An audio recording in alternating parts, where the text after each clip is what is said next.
still having fun on the gas monkey ride. At age 55, Richard Rawlings isn't just talking about the whispers, he's taking them apart. The fast and loud icon has finally spoken out after years of high-octane fame, sudden exits, and quiet legal drama. Instead of a well-thought-out press release, this is the honest truth that ties together all of his strange actions. Many rumors about Rawlings have been proven true, from him walking away from a finding to the real reason for his fast-paced car sales. And what he told us puts everything we thought we knew about him on its heels. Richard Rawlings, the man who caused all the trouble, was revealed. Richard Rawlings did more than turn a name into a brand. He made a fast-paced world where wrecks, wrenches, and raw desire were all made into primetime gold. Fast and Loud was more than just a TV show.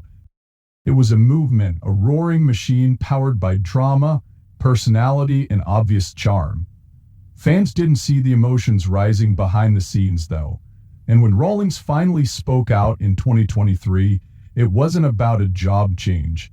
It was a direct, no-holds-barred assessment. He didn't take his time making the point. It wasn't a soft goodbye or a thank you with flowers. It was a direct statement, it's over for me. Not leaving wasn't the point. It was about being free to walk. Because there was a man behind the flashing lights and carefully cut scenes who had been hushed, changed, and shut out of his own creation, more and more. It wasn't because they were tired that they chose to leave the Discovery Channel. It came from being lied to.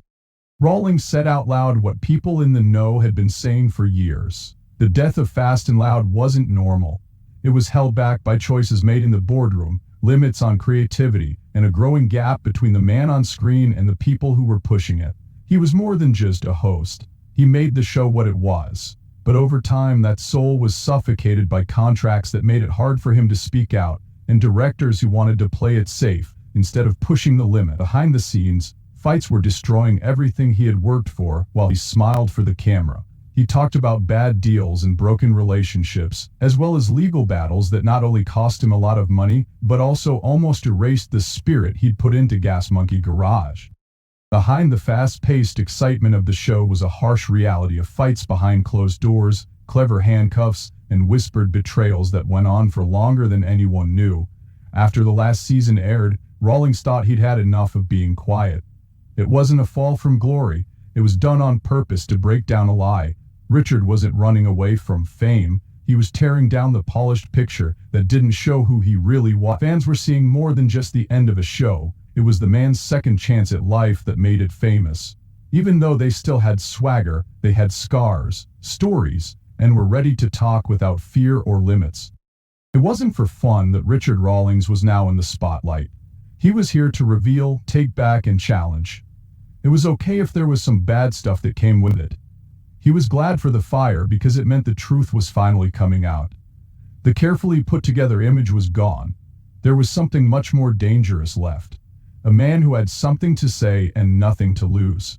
The story would not be changed this time. But we need to go back to see how Richard Rawlings became the kind of man who was ready to destroy his own kingdom to tell the truth. Before the fame, before it was fast and loud, no one knew his name. There were no loud engines or TV cameras at the beginning of his story. In a simple Texas neighborhood, grit, rebellion, and a father who lived fast before Richard did, shaped the story. But what if he really left for a reason that no one saw coming? Check back to find out, where the wheels turned for the first time. But we need to go back to a time before cameras, custom builds, and catchphrases to really understand how Richard Rawlings became the man who burned rubber on TV and hopes off of it. Let's go back to Fort Worth, Texas in the early 1977. Back to when he was a boy, his fingers were dirty with grease, and his goals weren't like the world around him, where people lived from paycheck to paycheck. It was hard to be Richard because he was born on March 30th, 1969, into a world that didn't give much in return. His neighborhood didn't produce famous people. In those homes, dads had to work 2 or 3 jobs just to stay alive. Even though things were hard, his dad still found room for one thing, a car. For his own machine. He did it not because he had to, but because it was his prize and way out. That caught Richard's eye. The thought that you could get something beautiful by not giving up, was more important than the power or the chrome. When it was 3 a.m., most kids his age were still asleep, but Richard was wide awake. His dad would put a bag of newspapers in the back seat of his car and let him jump in. They would drive through quiet areas. The heater didn't work very well. They didn't talk much. But those drives weren't for talking and getting to know each other. They were about hard work and focus, the kind that wasn't praised because no one saw it. He would do it all over again after school. On the weekends, he rode his bike to get paid. Even though the money was important, he was more interested in something else, the cars. Richard saw them too. He learned them by heart. There was a house with a Camaro with a dented bumper, and he knew whose car it was. People were shocked that a kid could know so much when someone went from a Buick to a Cadillac. But Richard always gave the same answer. Every day I walk by your house twice. Why wouldn't I know? Most teens and young adults hope to get their learner's pass by age 14. Richard had enough saved up to get his first car. The Mercury Comet of 1974 was green. It looked bad. It made him happy. That Comet not only took him somewhere, it also told everyone about him. He would drive it around the school parking lot like a crazy person, doing donuts that made people look twice and say something. That wasn't meant to show off. That kid was making noise when everyone told him to be quiet. What about that Comet? It was only the beginning. In just 3 years, he had bought his third car, a sleek black 1977 Bandit Trans Am that looked like it had just rolled off the set of a movie. He did more than just drive it, he used it. Richard wasn't just the car guy at Eastern Hills High by 1987. He was already buying cars cheap, fixing them up just enough and selling them for a lot of money. 20 cars before school starts. More money than most of his friends who had part-time jobs. It wasn't a game. It wasn't even just hustle. It was a gut feeling, a teen building a brand without a plan for how to make money. Just drive. And a fixation on worth that other people missed. More stories from those early years are coming to light from friends, neighbors, and long-forgotten high school parking spots. This makes the origin story clearer. What changed that boy on a bike with a newspaper bag into a business mogul ready to risk everything? What made him want speed more than stability, putting chaos before safety? In which case, the next moment of truth has arrived. The first real turn in his life at that moment, turning pain into power. Richard Rawlings was only 22 years old when Fort Worth's streets almost took everything from him. He was driving a sleek 1965 Ford Mustang 2 Fastback in the early 1990s. It was his pride and joy and a collector's dream. He was ambushed that night as he drove through a rough area near Oakland Boulevard. Thieves circled him, pulled on the door, and tried to get him out. He fought back very hard. During the fight, a gun went off. His shoulder and arm were torn apart by the bullet. He was lucky to be alive. Most people would have given up living in a car. Richard did the wrong thing. He stepped up. His drive didn't just appear out of nowhere. With a lot of goals, Richard lived a full life from 1988 to 1999, before he became famous, got tattoos, or went on TV. He'd already worn 3 outfits before he turned 21: police officer, firefighter, and paramedic. And Richard did what that person said for a while.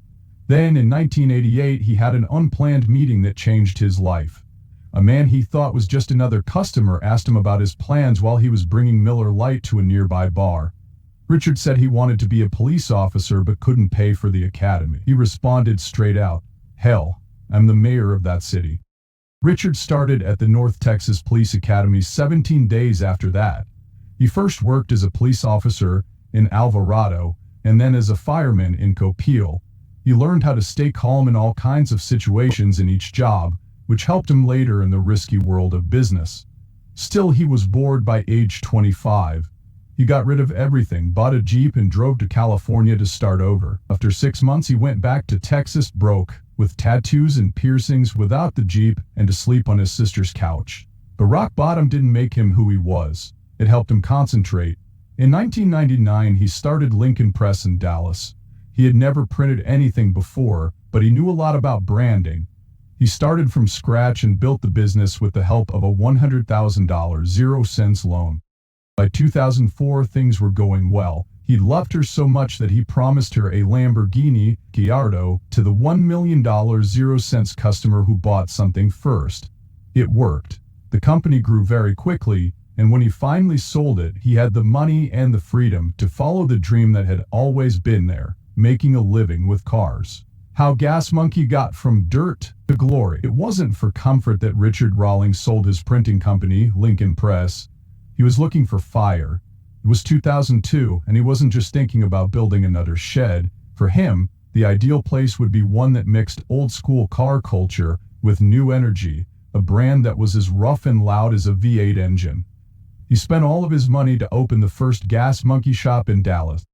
There wasn't much to see. There is no running water or air conditioning, only a small workshop, an idea, and a dream that looked like an engine light in the dark. There was no comfort for Rawlings, though. He had drive. Mechanics who were willing to work hard with him hit the road and went to every car show, tour, and trade show they could find. Their goal wasn't just to show off. They were rushing around and shaking hands to make sure people would remember the name Gas Monkey. They did it slowly. It was May 2007, and Rawlings and Dennis Collins, a close friend and business partner, decided to make a lot of noise. They were after the Cannonball Run, a famous, some might even say mythical, coast-to-coast record that hadn't been broken since 1979. It wasn't for money or attention, it was for fame. They left New York City at night in a modified Ferrari 550 Maranello that had extra fuel tanks added to cut down on pit stops. After 31 hours and 59 minutes, they arrived in Redondo Beach, California, breaking a record that had stood for almost 30 years. It was risky, bold, and almost certainly against the law. But it happened, and happened quickly. People were interested in more than just their feat. It got them praise from Jay Leno himself. Nobody looks up to Leno when it comes to cars. Everyone does. That stamp of support made Rawlings feel good, in a way that money couldn't buy. Not yet, it wasn't fame.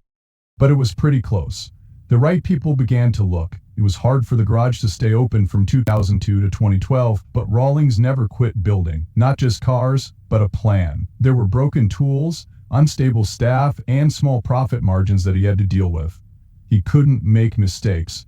Each job was important. Each flip had to be important. He kept pitching an idea for a TV show that would bring restoring old cars out of the dark and into people's living rooms. Networks got through. In order to keep doing what he did best, they didn't think the idea had enough juice, putting in long hours, walking the dog, and talking non-stop about Gas Monkey. Then June 6, 2012 came. When Fast and Loud came out on the Discovery Channel, everything changed in an instant. What began in a dirty garage on the edge of Dallas was now the beating heart of a show that was seen in over 200 countries and translated into 13 languages. Rawlings was no longer just the guy under the hood. He was a name, a presence, and the public face of American car culture around the world. The show had a simple hook. You can find old cars that have been abandoned, rusted, or crashed, then bring them back to life and sell them to make money. But it wasn't just the metal that made it addicting. That's what it was. The cutting was quick, the builds were quick, and the tone was both funny and real. After the show's success, Rawlings did a lot more than just act on TV. There are now restaurants, bars, clothing lines, energy drinks, and even vodka and tequila under the Gas Monkey brand. What began in a garage turned into a way of life. But there was a plan behind the growth. Rawlings called it the cash money formula. Be smart about what you buy and what you sell. He often took tens of thousands of dollars with him on trips so that he could make deals right away. It was summed up in one of his best lines: if you have $5,000, 0 cents, you can always buy a $10,000 0 cents car. That method wasn't just a guess, it worked. He got a beat-up Dodge Challenger for just over $40,000 0 cents in one great flip. When they were done fixing it up, making special parts, painting it, and adding cool upgrades that cost $77,000 0 cents, they sold it for an amazing $150,000 0 cents. On one build, that was a $73,000 0 cents win. And not all of the risks paid off. There were risks, but that was part of the fun. What drew people to Fast and Loud so much wasn't perfection, there was stress. People knew Rawlings for taking chances on cars that most people wouldn't touch. Frames were rusted through, motors were frozen, and the electricity was out. Many times his team didn't agree with the choices he made, but Rawlings could see value where others saw trash. When he bought a race car for $400,000, 0 cents, the previous owner had written it off because it had so many problems. Gas Monkey changed it around and made money from it. The show had more meaning because of those high-stakes flips.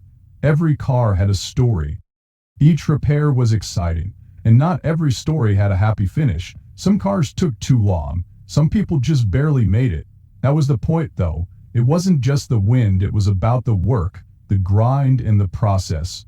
People saw the stress, the setbacks, and the harsh truth of running a garage that was always busy. That was it. What began with no water and a few borrowed tools turned into a big business on wheels, the land of the gas monkeys.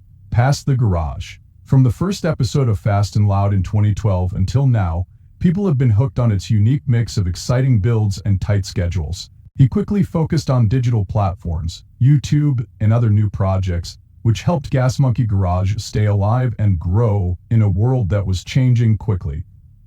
Richard was already well known in the car business, but in 2013 he wanted to grow his brand even more. He opened the first Gas Monkey Bar and Grill in Northwest Dallas that same year. The venue wasn't just another restaurant, it was in the 19,000 square foot spot that used to be Firewater Bar and Grill. It was a lively mix of a bar and a music place, and it showed Rawlings' lively brand. Up to 2,200 people could fit in the room. With the help of people in the business, like Alex Mendonca, who used to run the House of Blues, Rawlings made the place a popular spot for both eaters and music fans. As part of the big opening, more than just a ribbon was cut. The event began with a live show by the American rock band Old 97S, which set the mood for the venue's exciting vibe. Because the first one did so well, a second one opened in March 2014, this time at the Dallas-Fort Worth International Airport.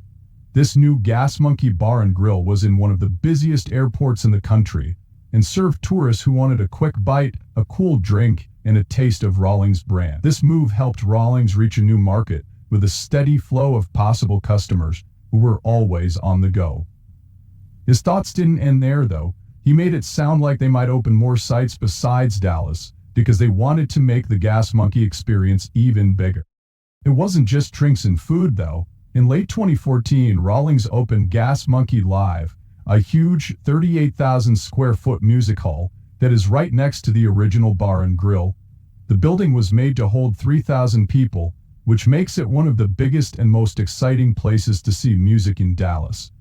Before Rawlings took over, it was Toby Keith's "I Love This Bar and Grill," but he turned it into a great place for live music. Stars of punk rock, Social Distortion got things going. From there, some of the biggest names in music played at Gas Monkey Live. Most people will remember when Motley Crue played there as part of their All Bad Things Must End tour. The event was only for people who owned Dodge cars and showed off the new Charger SRT Hellcat and Challenger SRT Hellcat models. It was the right mix of cars, music, and raw energy. Even though Gas Monkey Live was popular, it couldn't handle the economic hit from the COVID-19 outbreak. The venue closed in May 2020, ending an exciting part of Rawlings' plans to bring live theater to more places. No matter how bad this loss was, Rawlings' drive to be an entrepreneur was still strong. When Rawlings became the national spokeswoman for Dodge in 2014, it was another big step forward in his career. His famous face, which was already well known from Fast and Loud, was now used in a commercial for a famous car brand. The relationship worked out great because it brought together Rawlings' love of cars and Dodge's cutting-edge performance. It was at its best when they worked together on the Dodge Rocks Gas Monkey show at his own venue. Things that Rawlings liked, like cars, music, and exciting entertainment, came together at the event. In one amazing night, Rawlings did more than that. He set his eyes on the energy drink market in 2019. He leased the Gas Monkey brand instead of starting a new business from scratch. This way, he avoided the financial risks of production while still having full control over the brand's image. Gas Monkey Energy started out with two strong flavors, normal and light. Both had the same speed, power, and excitement that made Rawlings' brand famous. By 2025, there was a new tropical taste on the menu. Mango, passion fruit, pineapple, lemon, and honey come together to make this cool drink. It was a healthy option to sugary energy drinks, and it fit with Rawlings's ideas about living a busy but healthy life. People could buy the drinks at gas stations, online, and at big auto races like the Indianapolis 500 and NHRA events. Gas Monkey is becoming even more of a force in both the car and lifestyle industries. During all of this, Rawlings has built a huge business that goes far beyond the garage. The business that began as a small auto shop in Dallas has grown to include food, music, energy drinks, and more. Richard Rawlings was a true icon in the world of cars because he was brave and willing to take risks. This trip has been anything but predictable. But there are so many plans going on. Could one risky move bring them all down? Watch out. What's going to happen next could shock everyone. The love that failed and the draw of the fast lane. Before Fast and Loud made him famous to millions of people, Richard Rawlings was already rushing through life, more focused on his goals than on being stable. That was in 1993, long before Gas Monkey Garage became a huge hit and TV teams followed him around like crazy. When Richard got married to Karen K. Grams, he was still trying to make his way in the world of cars. But any hope they had didn't last long. By 1994, the marriage had ended, quietly. It never made the news or became a topic of conversation. There was no attention or highlight.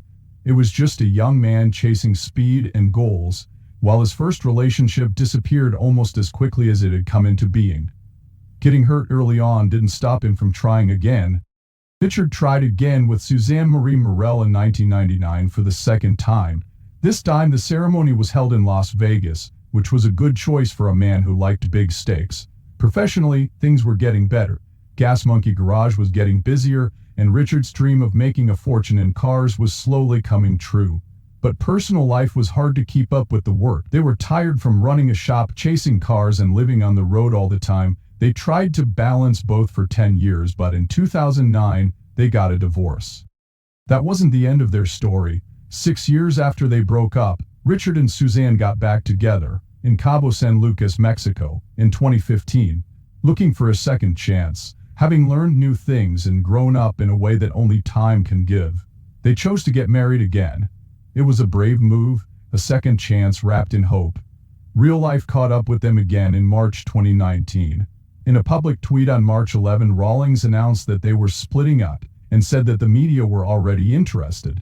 He wanted his friends to hear it from him. It was final, polite, and both sides agreed to it. He talked warmly about their relationship, especially since they had been together for 20 years and had loved, broken up, and tried again. Suzanne got a $300,000 0-cent settlement and got to keep her Mercedes SL 450 Roadster after the divorce was finalized quickly. It wasn't a sad ending, they just agreed that love wasn't enough to keep them together. Soon after, Katerina Deason's name came into the picture. Katerina was famous in high society for being the ex-wife of billionaire Darwin Deason, whose tech company was sold to Xerox for an amazing $6 billion 0 cents. She had spent years living a life full of wealth, private jets, luxury boats like the Apogee, and a lot of extravagance. But in 2019, everything was different. Soon after Richard broke up with Suzanne, he started dating Katerina. And things got worse very quickly. He asked her to marry him on August 17 at the beautiful Batum Resort in Mexico. The beach was covered in rose petals, and the moment went viral on social media. At the end of June 2020, less than a year after they met, they got married in Key West, Florida. Not as big because of the outbreak, but still very much felt. Katerina had traded rich people for a Texan with a beard.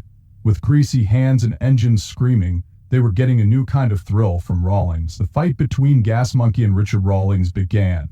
No one saw this coming, but the world of handmade cars took a sharp turn in June 2018.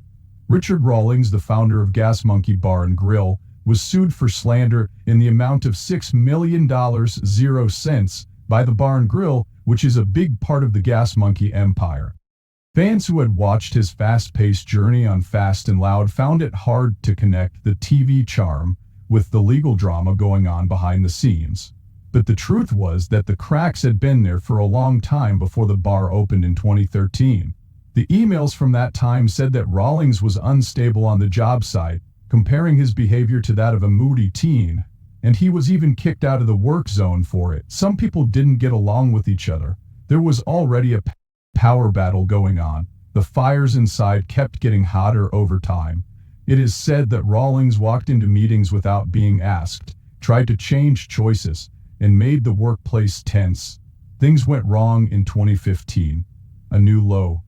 Daniel Flaherty, Rawlings' business partner, was accused of hiding financial records. When asked to look at the books, Rawlings refused and said the records didn't exist, which was a bold claim that teetered on a charge of fraud. Flaherty's answer, an email saying Rawlings always had access, was very important in what happened next in court. Even though Rawlings would later say that he was drunk when he lost it, the damage was already done. The lawsuit said that his acts turned away sellers and buyers who might have been interested. One deal for the brand in 2017 fell through after Rawlings raised worries about bad management again. As things got worse in early 2019,